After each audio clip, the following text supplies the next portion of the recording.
Alcohol and menopause usually don't go hand in hand. You might have noticed that you are not processing alcohol the way you used to, and your tolerance has changed. In this video, I don't want to convince you to stop drinking if that's not really what you want. Instead, it's about building awareness and finding a strategy for you to keep enjoying alcohol while reducing your menopause symptoms and feeling great. My name is Claudia. I'm a 46-year-old nutritionist and holistic perimenopause coach with a master's in human nutrition and dietetics, and help women in the 40s reclaim their energy and feel and look their best while navigating perimenopause and menopause.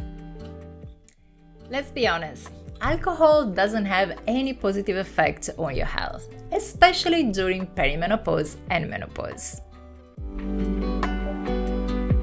Alcohol is linked to a higher risk of breast and colorectal cancer, even with moderate intake.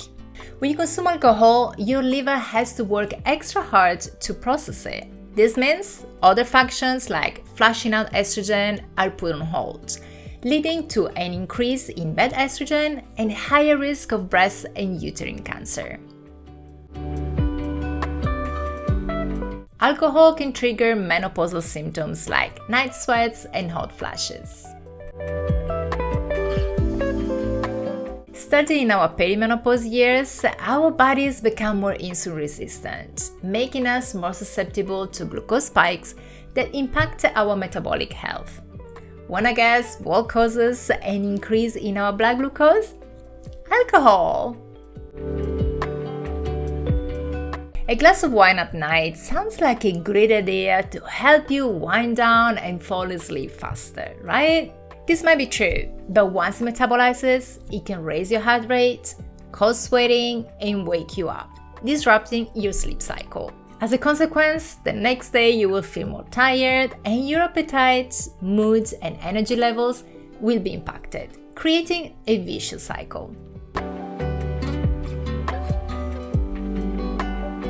Let's now think at the reasons why some women turn to alcohol and what can be done about it. A few common reasons are stress and frustration, as well as a need to reward ourselves from a long day of work and taking care of others.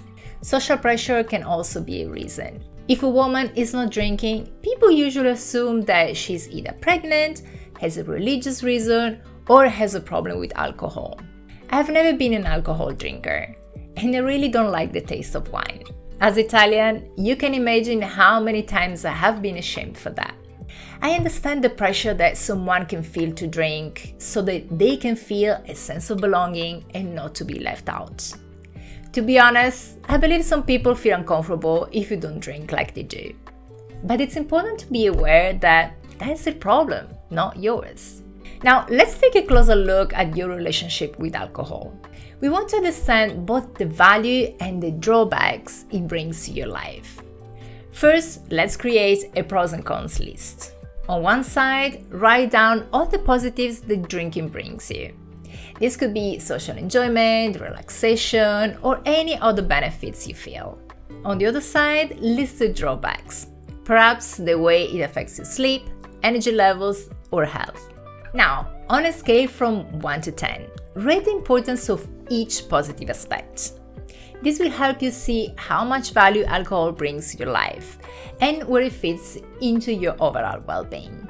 By reflecting on what's most important to you, whether it's health, family, social connections, or personal growth, it's possible to find ways to fulfill these values without relying exclusively on alcohol. For example, enjoying a glass of wine with friends might show that you value social connections and relaxation, which are important parts of your life. If, upon reflection, what's important to you leads you to want to eliminate alcohol from your life, think of activities that can offer the same benefits as drinking, but are healthier. For example, if you enjoy winding down in the evening, a relaxing walk or doing some yoga could be great alternatives that stimulates your body and mind positively. Let's now have a look at small, manageable changes you can make in your alcohol consumption that will support your health and well-being.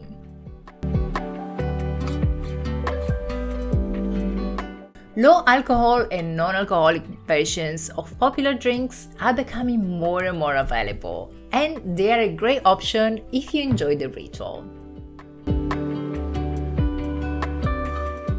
When opening a bottle at home, pour half into a clean bottle to enjoy over the next day or two. Pause and ask yourself if this is really what you need.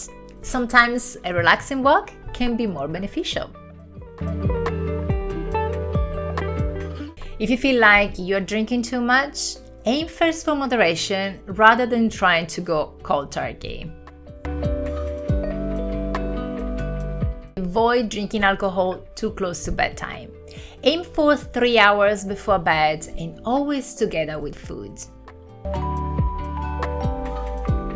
Don't forget that alcohol is dehydrating, so make sure to alternate alcoholic drinks with water to stay hydrated. Have some electrolytes before bed and in the morning to replenish lost minerals caused by alcohol ingestion. If you're looking for more perimenopause advice, check out my free guide, How to Navigate Perimenopause. And watch this video next, where I talk about 3 perimenopause habits I wish I had started in my 30s. And if you want to watch more content around perimenopause, make sure you subscribe right here to watch new videos every other Wednesday. Thanks so much for tuning in e ci vediamo al prossimo video. Ciao!